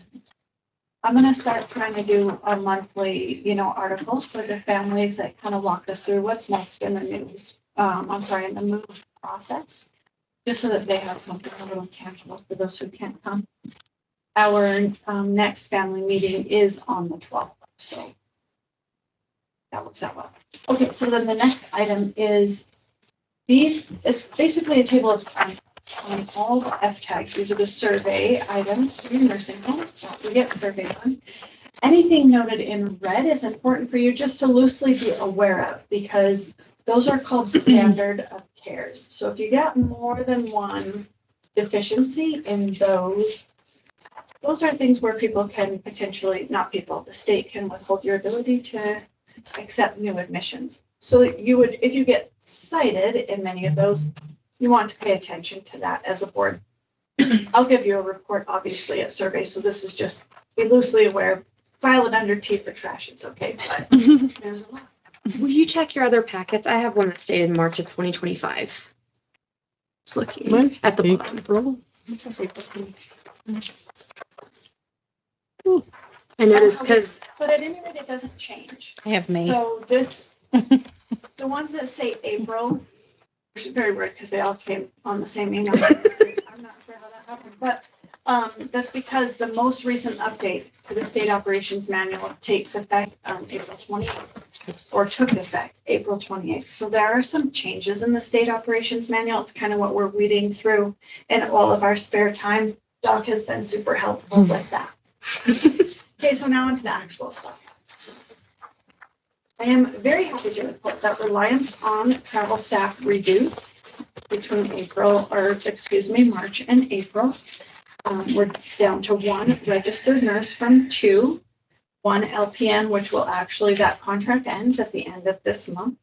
So moving into June, the future even looks better. And same with the one CNA. Our second class for CNAs actually starts June 2nd. Remember, we're going to run 3 a year. Our last one will be in the fall. All slots are full for this class. So the way the organization works is we do hire these people on as PRN. That gives them a chance to try us out, us a chance to try them out, have a real significant commitment. And it allows us to do all of that onboarding paperwork that's required. Your screenings, your DFS, on policy, et cetera, because they cannot actually do the clinical portion until they're established. Our labor hours are attached next. We were over in the entire facility about 4 hours per day spread apart amongst each department. I'm pretty happy with that, but of course we're trying to keep that down. Part of the issue with April was our census was only 30.7. That's a pretty low census. I'm happy to report today we're at 36. So hopefully the next time we have this report, my labor hours will be a bit better. Your breakdown for the month of April was 2 Medicare, 13 Medicaid, 13 private, and 2 VA. So one of the differences in a mere month is that your social service person, who was also a bit over hours, did take a tour amongst those VA facilities. We've talked about that a little bit. It did pick up 2 admissions, so we're pretty happy about that. It's pretty cool. Your price per day, that hasn't changed. It's part of the cost report, so we're at $390.52. And I want to talk very briefly about the quality report, which is the next item on your list. On our end, I'm your kind of director of, not kind of, I'm your director of quality. We kind of hold that pretty tight because remember, starting in 2026, these are the statistics that'll be directly related to your reimbursement rates. So we got to pay attention to that, which work great. So you have a whole bunch of different, we'll go back to a little bit of quality education. This is your QAPI, the mandatory quality report every 90 days that Dr. Burnett attends. This is where we discuss areas that we can improve. And remember the PIP, the process improvement project, which for your facility is move-in readiness. And that's where we sit today. You're welcome to read those notes. You do not actually need to sign the bottom. And then the next 2 items are provided by our consultant pharmacist. The first one being how many medications by class, therapeutic class, your residents are getting. What you want to see are lower numbers in this top box. Because remember back in the day, nursing homes got reputations for just knowing residents were all just sitting there drooling. So you as a board would want to be aware that your numbers compare well with Wyoming averages and national averages, which are the last 2 columns. You will only see this report once every 90 days. We're trending down in antipsychotic use, and I'm pretty happy about that. We have good communication with our primary care providers, but what we've also done is increase our specialist involvement. So Dr. Stern has a connections program. You know, she's out of Jackson. She does a lot of work with our elders, and we were able to get into a program that prioritizes the elders of Sublette County because we do the pre-work in facility. So instead of just saying Dawn needs to see you, and then she has to order records, we have a checklist, so we were able to fast track some of our people, which really helps. And then your next piece of paper, your antibiotic stewardship report. Those you're required to look at. And in terms of why do you care about an antibiotic report? Well, because you want to know, do a lot of our people have urinary tract infections because we're not taking them to the bathroom or we're not giving them water like we ought to. So it's just something to be loosely aware of. Again, you will not get that report but once a quarter. And then lastly, you got to go to the last page. Ignore this one. I put it out of order. My apologies. These are your quality measures. So this is going to be the separate. Yep. These are your quality measures. This is what is done by CMS. We've talked about it a lot. We are still 5-star. And I just have to tell you, I thought I'd get to be in this space where I'm like, yeah, we're 5-star again. So hopefully that does not trigger me because that would knock me off my pedestal. The way you look at these changes a little bit though, because it's now reported through our you think about it. Professional organization, that's what I want to say. Leading Age, you've heard of Leading Age Wyoming. They are very connected with the Wyoming Hospital Association. Leading Age is the nursing home arm, and that is now how our reports are published. So that's why you're going to want to continue to see that membership fee. It's an annual membership fee. So you can have access to this data, as well as educational opportunities. The things that I look at, which if you were very interested in the report, are the little boxes. So you want to go to the column at the end that says interpretation. The rest doesn't really matter. And the boxes that say potential to lose points or potential to increase points, those things are, they're few, you don't have too many of them, but those are the things where we're on a cusp. So we either need to watch to make sure we don't lose points, or we can do some things to try to get more points. And this is the lead in to your reimbursement, right? So these are the things where moving forward, I will pay very close attention to those items because those are the ones we actually have control over. And now on to miscellaneous, as I mentioned before, the family move meeting is set for the 12th of June at 6 p.m. in Heritage. You're certainly welcome to come. You do not have to attend. In fact, the attendance on our first meeting was not great, and I will take responsibility for that as the advertising was not great. So we did a lot better this time. Everybody got a personal email. There's signs everywhere. Things got mailed out. So let's wait and see how many people show up and what kind of questions they have. And if they have items that are more appropriate for the board, I might ask one of you to attend. We will have 2 meetings in July to make sure we're prepared for that August move. We're continuing on state readiness because it was a year for major changes in that state operations manual. So as you can see, many of those items did change. And then the last item is really for your perusal between now and when we meet again. You've seen it in the past because this is the room rate increase. You need to decide as a board if when we move to a new facility that is arguably all private rooms, whether or not the price point with that will change. So there are some numbers provided for you to initiate the conversation. And of course, at June, I will have my own opinions about that matter, but I think that we, just look at the data for now and talk about it in detail in June.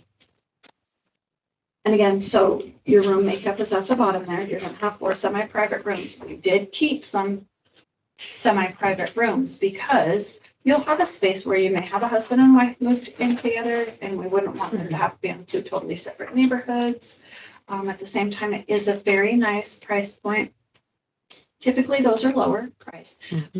For people who are private pay, you might want to have something different because the reality of our demographic is sometimes dementia robs you of the ability to really be aware that you're in a private pay now. So it is a lot of flexibility for your clients, for customers. So just stuff we want to think about and talk about and get plans going. I would like to be able to notify families July 1st because we're going to be moving in August, and so the real invoice probably wouldn't change until we actually get up there, but it is something we probably won't have maximum notice on.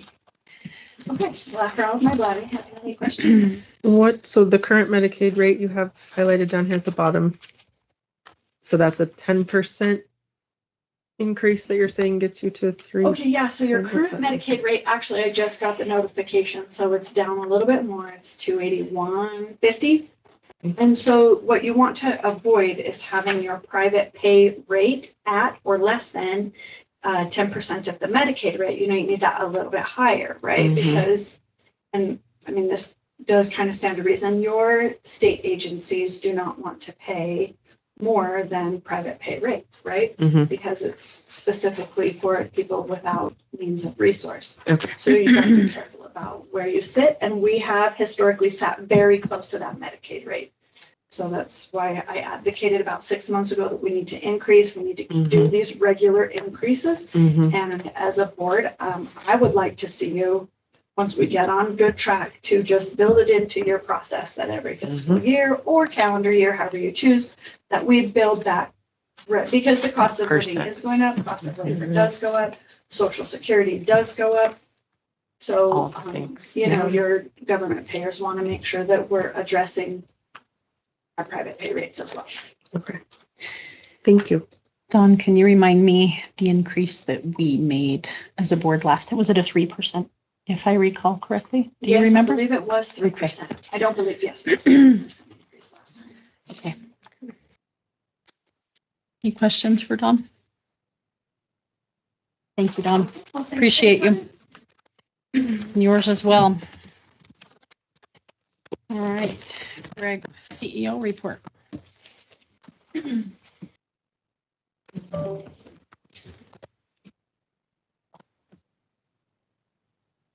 though Chris already hit it, I always start with the color coding on our ocean project board, and it is currently still, as it has been, yellow.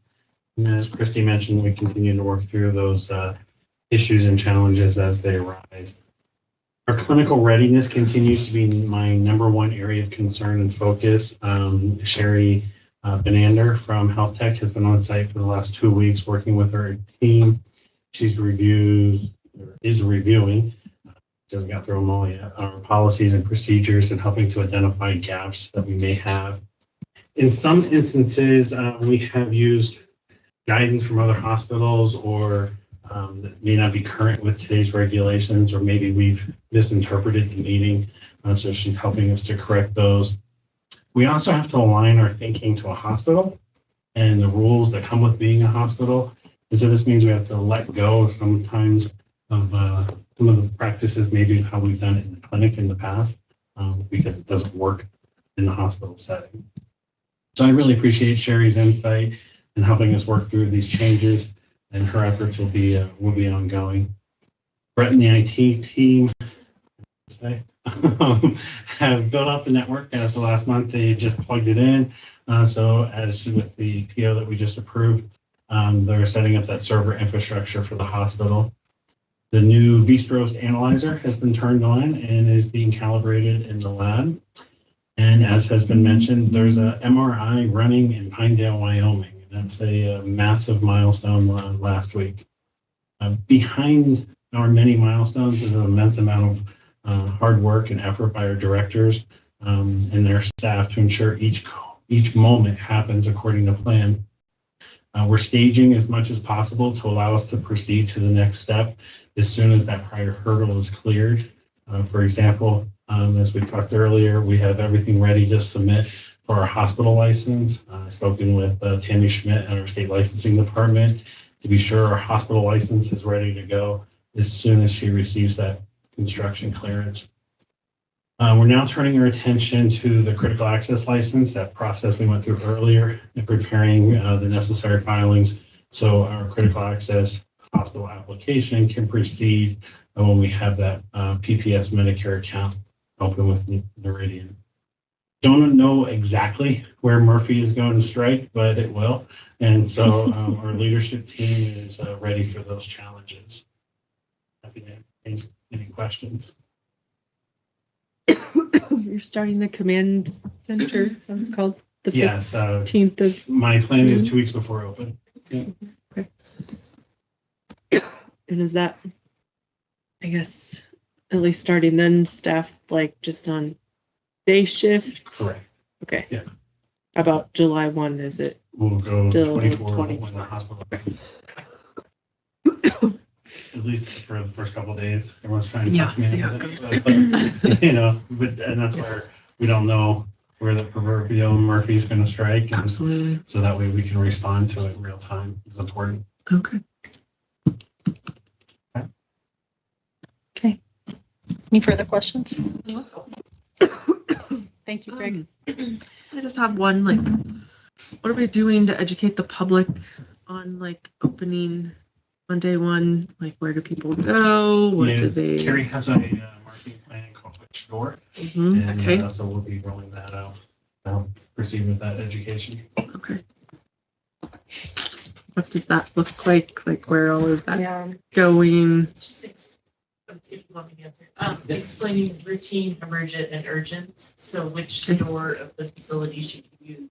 Should you go to urgent care? When should you go to the ER? Okay. Explaining there's a nurse to triage you. They're very different price points, and we want people to really Mm-hmm. which door. Yeah. People have to this big new building that Mhm. if urgent care is still in the old. Mm-hmm.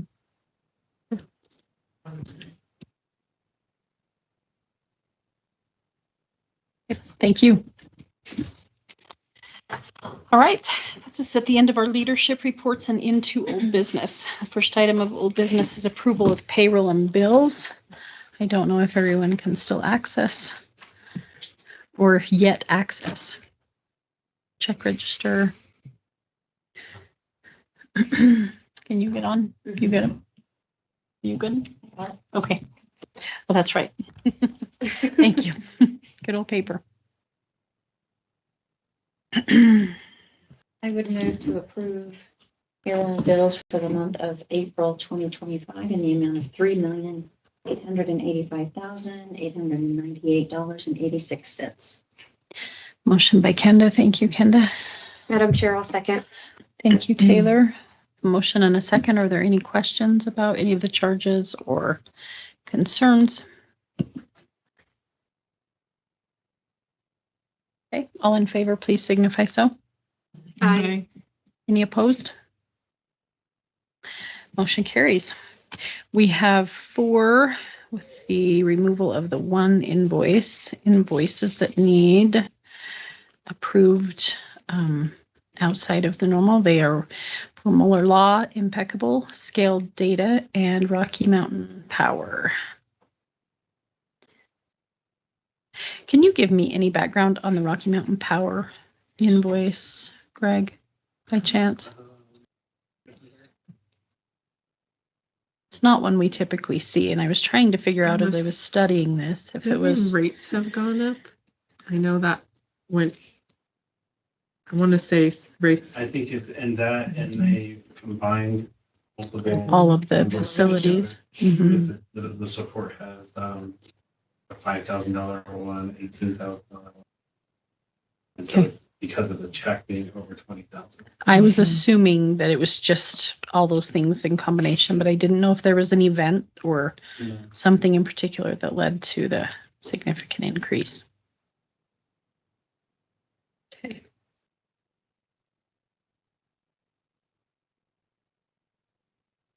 You do them individually or?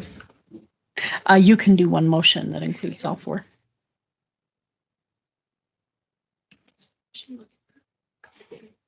Double check.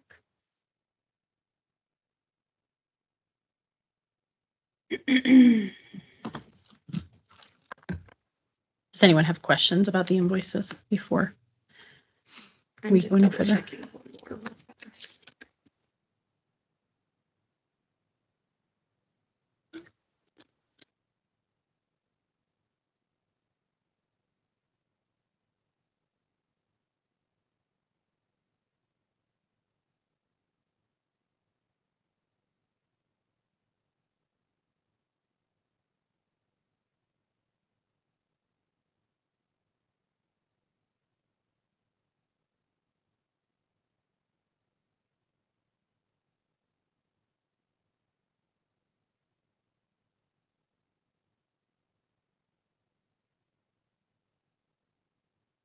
Are you ready?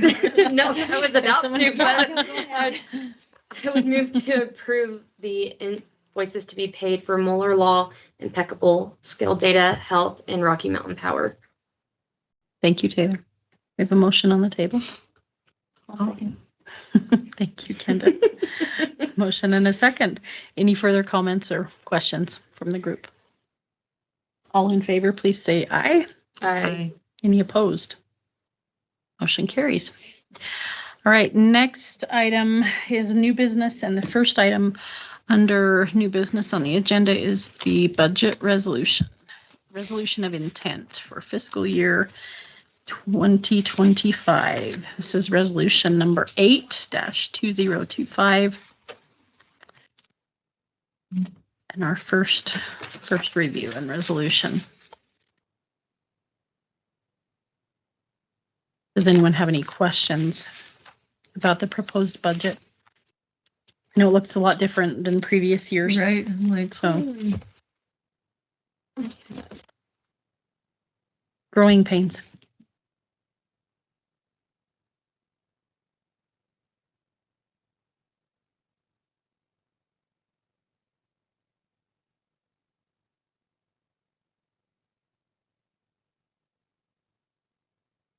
do I understand correctly that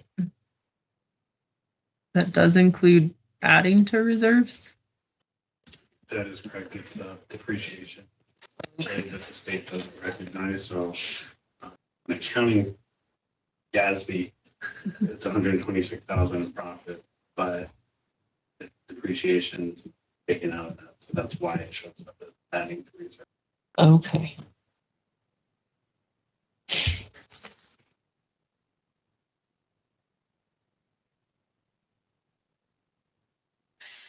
Remind me what other revenue is, Greg. Today. So this year will be 12, about 14 million. I mean, You know, other like- revenue on the budget. Oh, other, No, I yeah, see sorry. our revenue. Oh, no, sorry. Other revenue. So we'll have miscellaneous from rental Rentals. income, the cafeteria, there's stuff that goes through Sublette Center meals that we sell. Okay. That's all lumped into the other revenue. Okay, thank you. I thought so. I just wanted to clarify. And the tax levies are based on this last year. This last year with kind of our best estimate of what we're seeing, our guess. Is there a decline in that guess, or is it? We're trying to come in close to where we're at currently. So we took our fiscal year to date, annualized it, Mm-hmm. looked at prior years. Mm-hmm. And can you just give me a quick overview of what you would consider all other operating expenses? I just kind of want to make sure I'm. Yeah, so that's really like the biggest pieces in that because it's almost like all the catch-all. Yeah. Like Okay. it's everything that's not listed above. Otherwise. Like it's there's I mean it's a ton of just small kind of nuanced GL accounts that end up not falling into one of the other categories. So like employee education falls in there. Okay. It doesn't fit into one of those other categories. And so Okay. there's a lot of them, so it turns into a big number, but each one of them's tiny. So it's not big enough that you'd say, let's pull that out. Okay. Not otherwise specified. I just wanted a couple of examples. Thank you, Greg.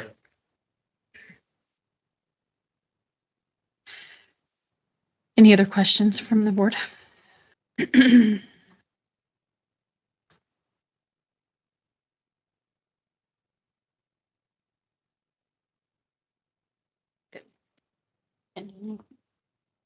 Okay.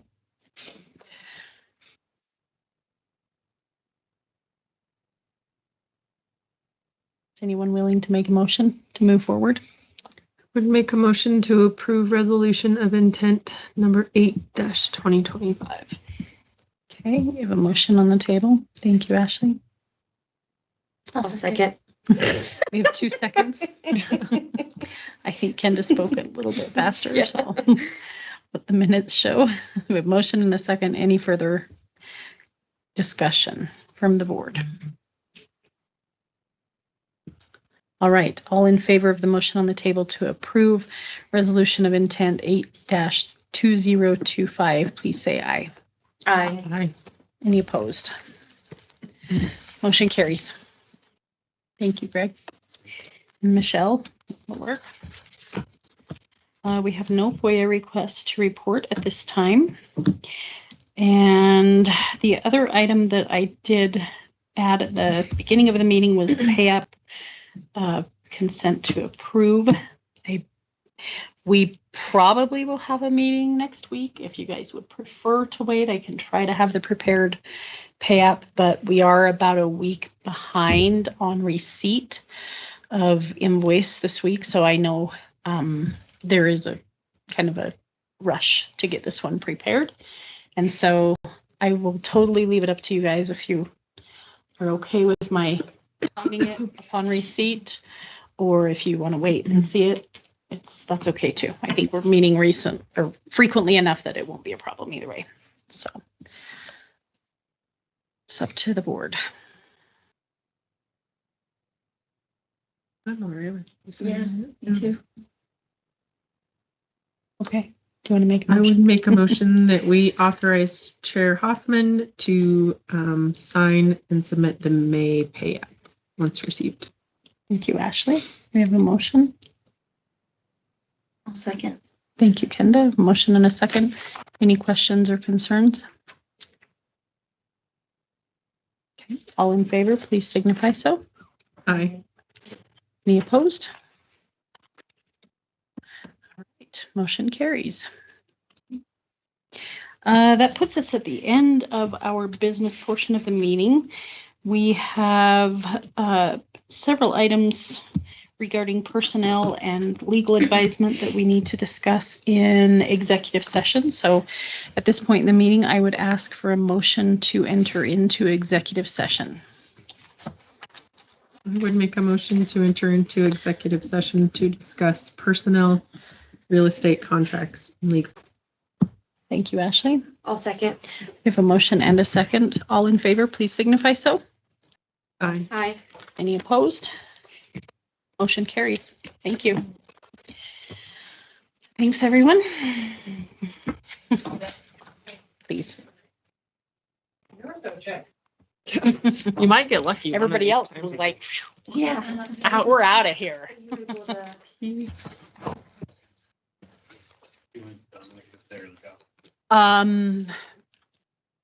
can stay for this part of the discussion.